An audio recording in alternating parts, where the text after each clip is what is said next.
Buenas tardes, chiquillos. Hoy día vamos a hablar de la voz pasiva con se. ¿Por qué se usa? So, the passive voice is say is something that you use when you don't know or you don't want to say the subject. Okay. For example, se abrió la puerta. The door was opened. Who opened the door? We don't know. We're not saying it, so we're going to use passive voice with say. Notice we have the say here. Okay. Another example. Se vende el auto. The car is for sale. We don't know who is selling it. It's just for sale. Passive voice. Use the passive voice with say to describe what is done generally. Okay. Just like in the question at the top of this page, why is it used? ¿Por qué se usa? It's a general question. How is it used? Why is it used? Type of thing. Eso no se hace.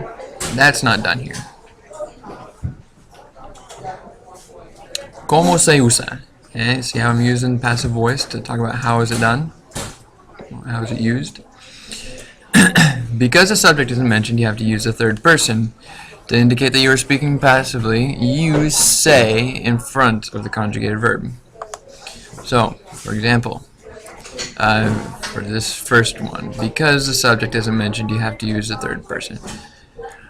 We have first person in these two, talking about ourselves. We talk about directly to somebody, so that's second person here.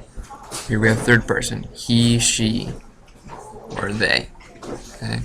So we don't use those, we use these. Okay? Use the bottom row. Only two conjugations you can use with this. Alright? So you choose between singular and plural depending on how many objects into the sentence there are. For example, se venden mariscos. There's more than one here. It's a plural. Seafood is sold here. It's interesting because in English we use singular, Spanish they use plural in this case. Se hace paella en España. It's just one paella, so we use singular. Paella is made in Spain. En la costa se comen muchos mariscos. Again, mariscos is plural, so muchos has to match it, and so does comen. Okay. Se habla español. Spanish is spoken.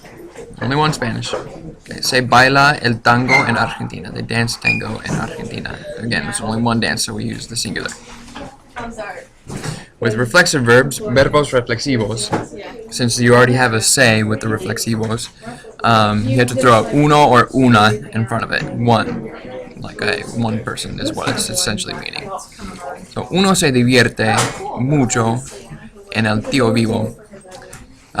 So one is somebody or one person has a lot of fun on the merry-go-round.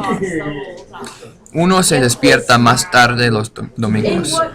You just wake up later on Sundays.